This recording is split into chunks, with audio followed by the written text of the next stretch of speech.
Now, eating animals and animal products is part of the food chain, right?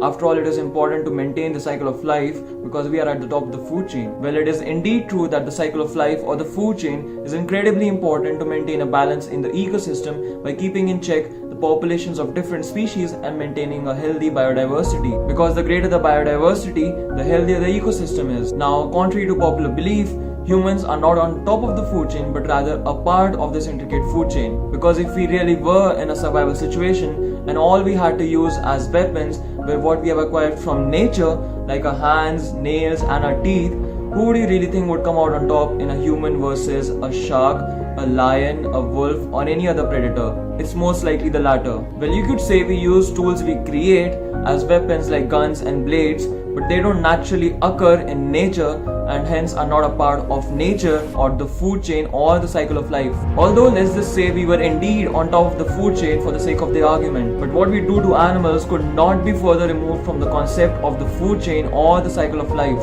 We forcefully and artificially breed animals into existence, genetically modify them, exploit them for their secretions, mutilate them, and slaughter them for their body parts or when they're no longer profitable to the industry. There is nothing natural about what we do to these animals. Their population numbers are directed by the simple formula of demand and supply.